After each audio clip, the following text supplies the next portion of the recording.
वक्फ कानून बन गया है, बवाल अब भी जारी है। पश्चिम बंगाल में वक्फ कानून को लेकर फिर हिंसा भड़की है। मुर्शिदाबाद वक्फ कानून के खिलाफ प्रदर्शन की आड़ में पत्थरबाजी और आगजनी हुई है। मुर्शिदाबाद में बीते एक हफ्ते में ये दूसरी हिंसा है। मुर्शिदाबाद के साथ बंगाल के कई हिस्सों में शुक्रवार को वक्फ कानून के खिलाफ प्रदर्शन हुए और इस प्रदर्शन के दौरान जमकर उत्पात मचाया गया।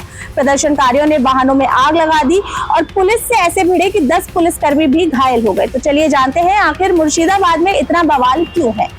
पश्चिम बंगाल के मुर्शिदाबाद में शुक्रवार 11 अप्रैल को वक्फ कानून के खिलाफ प्रदर्शन हिंसा में बदल गया। इस दौरान प्रदर्शनकारियों ने पुलिस कर्मियों पर पथराव किया और कई गाड़ियों में आग लगा दी। उन्होंने सड़क रेल यातायात को भी बाधित किया। भीड़ को कंट्रोल करने के दौरान करीब 10 पुलिसकर्मी घायल हो गए। हालांकि पुलिस का कहना है कि अब स्थिति काबू में है। बंगाल पुलिस ने एक्स पर पोस्ट कर बताया कि सूती और शमशेरगंज इलाकों में हालात सामान्य हो गए हैं। पुलिस ने भीड़ को तितर-बितर कर दिया है और नेशनल हाईवे पर यातायात बहाल हो गए हैं। पुलिस ने कहा कि हिंसा करने वालों के खिलाफ सख्त कार्रवाई होगी। उपद्रवियों को पकड़ने के लिए छापेमारी चल रही है। इसके साथ ही अफवाह फैलाने वालों पर भी कानूनी कार्रवाई की जाएगी। पुलिस ने लोगों से शांति बनाए रखने और अफवाहों पर ध्यान न देने की अपील की है।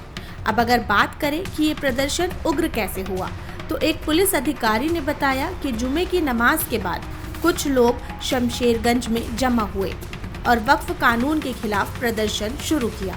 उन्होंने नेशनल हाईवे 12 को ब्लॉक कर दिया। प्रदर्शन तब हिंसक हो गया जब कुछ लोगों ने पुलिस की गाड़ी पर पथराव किया, जिससे पुलिस और प्रदर्शनकारियों के बीच झड़प हुई।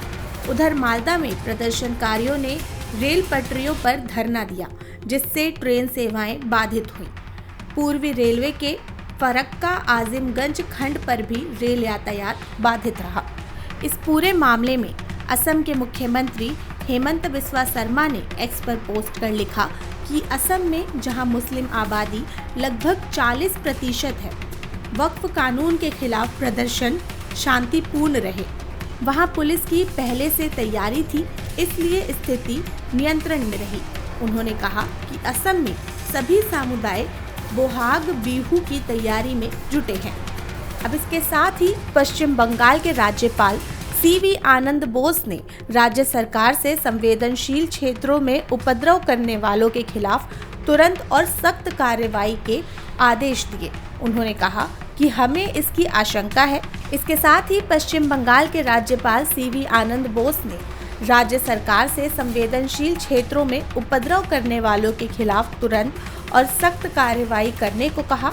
उन्होंने कहा कि हमें इसकी आशंका थी, इसलिए हमने मुख्यमंत्री कार्यालय के साथ भी जानकारी शेयर की थी। अब इस प्रदर्शन के बाद रेलवे कई ट्रेनों को कैंसिल करना पड़ा। पूर्वी रेलवे ने एक्स पर बताया कि आज 11 अप्रैल पूर्वी रेलवे के आजिमगंज न्यू फरक्का रूट पर रेल सेवाएं बाधित हो गई। दोपहर 2:46 पर धुलियान गंगा स्टेशन के पास लगभग 5000 लोग रेलवे ट्रैक पर बैठ गए। इसकी वजह से कामाख्या-पुरी एक्सप्रेस और कई दूसरी ट्रेनें रास्ते में फंस गई। बरहरवा आजिमगंज पैसेंजर ट्रेन को भी बल्लालपुर स्टेशन पर रोक दिया गया है, क्योंकि आगे रास्ते साफ नहीं हैं। रेलवे पुलिस, जीआरपी और स्थानीय पुलिस मौके पर पहुंच गई है और प्रदर्शन कर रहे लोगों से बात कर रही है। रेलवे ने कहा कि इस तरह से ट्रेनों को रोकने से यात्रियों को बहुत परेशानी होती है और ट्रेनों का समय भी बिगड़ जाता है। Bureau report, prime news. इस दौरान पश्चिम बंगाल बीजेपी ने आरोप लगाया कि बंगाल संकट के मुहाने पर खड़ा है और ममता बनर्जी इसके लिए जिम्मेदार है। शुक्रवार की नमाज के बाद भड़की हिंसक मुस्लिम भीड़ मंदिरों में तोड़फोड़ कर रही है और धुलियान मालंचा फरक्का मालदा में हिंदुओं के घरों में आग लगा रही है। ये सब एक वक्फ संशोधन बिल की वजह से हो रहा है, जिसे ज्यादातर लोगों ने पढ़ा तक नहीं है।